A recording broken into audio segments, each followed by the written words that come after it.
The average child in daycare today is spending about 10 hours a day, 5 days a week, 50 weeks of the year, within basically the 4 walls of one room.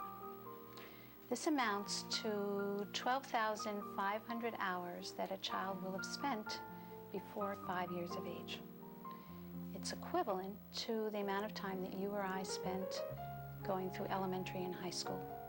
And it's happening during the child's most vulnerable and sensitive period of life.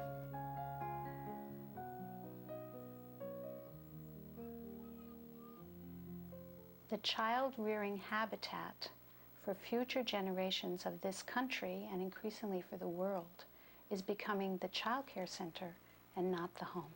Into an environment outside the home, nearly 9 million children a day need to find comfort and security, the chance to learn and grow, to be respected and loved.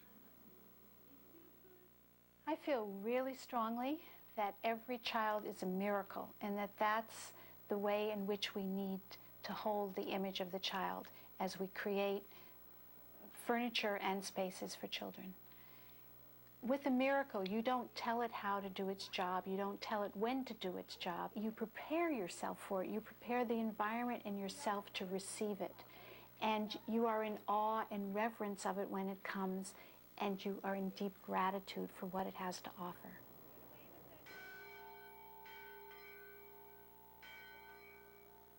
Gratitude and reverence for the miraculous gift of children has always been a basic attitude at Community Playthings. Our business is operated by the Bruderhof communities, where we seek a way of living together which can make the world better for our children. We have made furniture and playthings since our communities began, used in our own child care centers at first, then sold to other caregivers who appreciated their thoughtful design and durable quality. Community Playthings have become known all over the world. Children come first for us. Every design, every operation, every decision is undertaken as if the children were our own. And often they are. I feel as though their philosophy is truly in sync with ours, which is to not only provide the highest quality equipment, but to also provide it in a safe and secure manner. From city skyscrapers, from rural farmlands, from every race and station, children come, miracles of life, eager to learn and grow and play and become.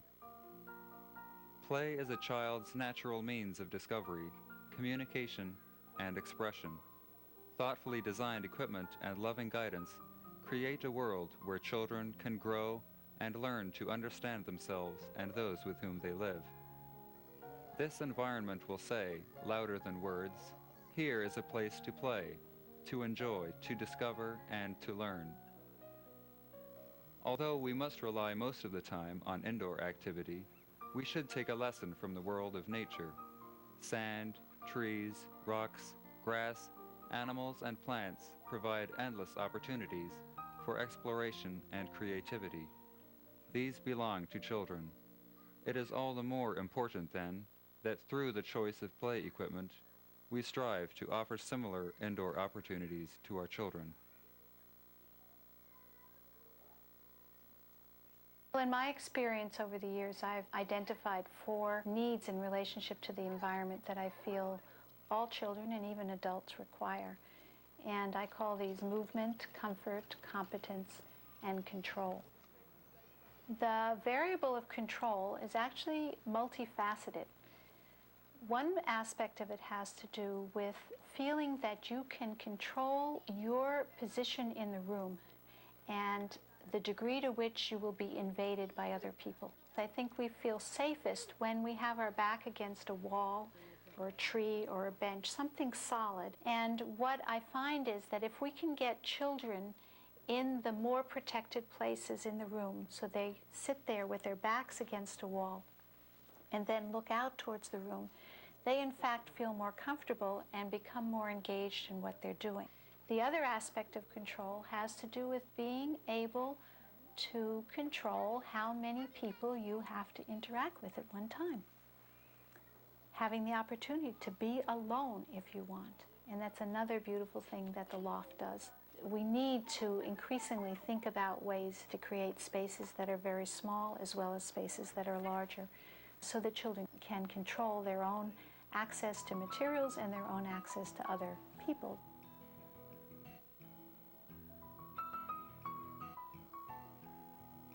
The second thing that everyone needs is a sense of comfort. And this also actually has to do with movement, but on a fine motor scale.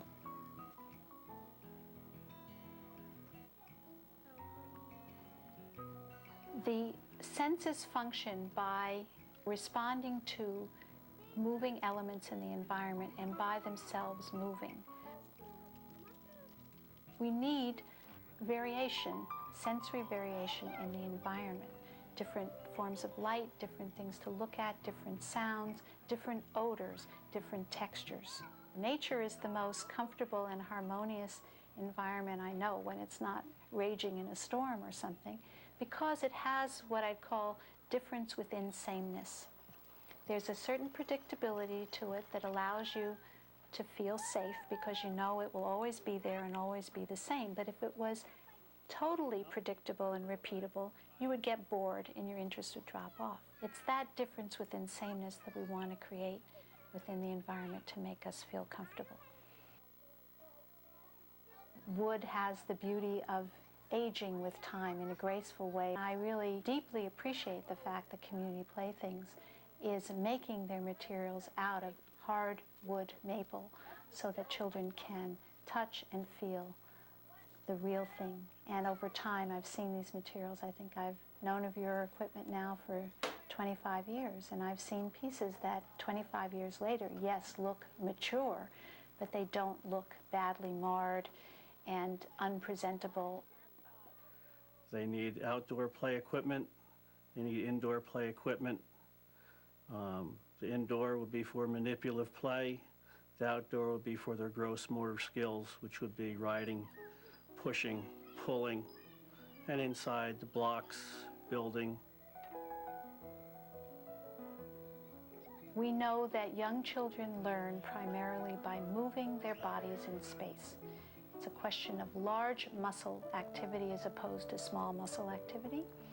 And therefore, we need to provide lots of space for them to be able to move about and things that will challenge their ability to move. I think the primary issue in designing for child care facilities is how we can best give children the opportunity to move freely while still making that tolerable for everybody else that has to bear with the movement. It's a microcosm of the larger world. There's a housekeeping center, for example, with the appropriate furnishings in it. There's a block center with the blocks that are for building, but they also, obviously, when you look at them, lead to cognitive development. Competence refers to being able to do things in the world and feel like you make a difference, that you can handle things, you can operate them. Children always feel incompetent relative to adults because they're so much smaller, they know so much less, they have less experience. So designing things at their scale that allows them to operate something themselves definitely contributes to the sense of their own effectiveness and therefore their sense of self-worth and their pride. It also requires that there be a wide variety of things available so that a child who, for example, can't read maybe can dance or build with blocks or climb or do other things, and that by entering into the room and into the experience through those particular things that come naturally to them can slowly have enough confidence to approach things that come less easily.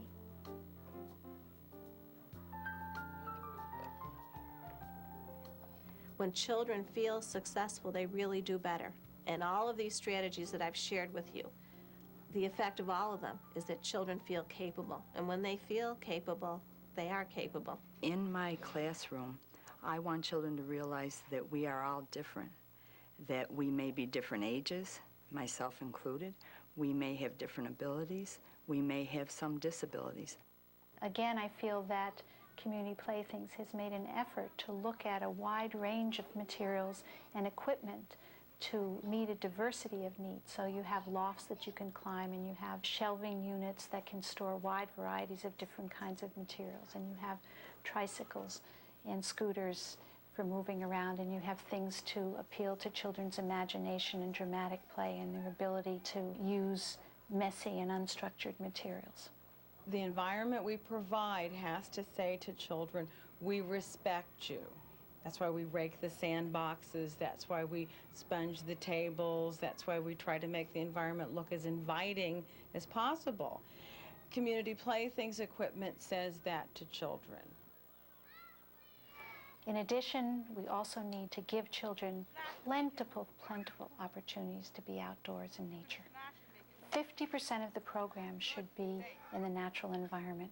And I don't mean climbing structures and swings and slides. I mean mud and dirt and earth and trees and sky and sunlight and grass and butterflies and worms and flowers and plants. That, more than anything, I think we are depriving our children of right now. And there's no way that we can help them to learn to love and preserve this planet if we don't give them immediate and direct experiences with the miracles and the blessings that nature gives us. I think if I had one wish right now, it would be that all designers and architects would do what Community Playthings seems to do all the time, which is to step back and at each moment ask, what is really required of this situation? What will most honor the needs of the children and the adults in this circumstance, and try to design to meet those needs, to meet the spirit of the child, to provide a sense of joy and happiness and upliftment for everyone that has to share that space.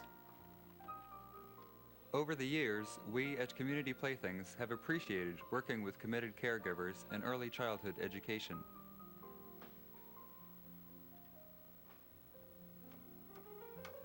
Our common desire to meet the specific needs of children results in a partnership where children come first.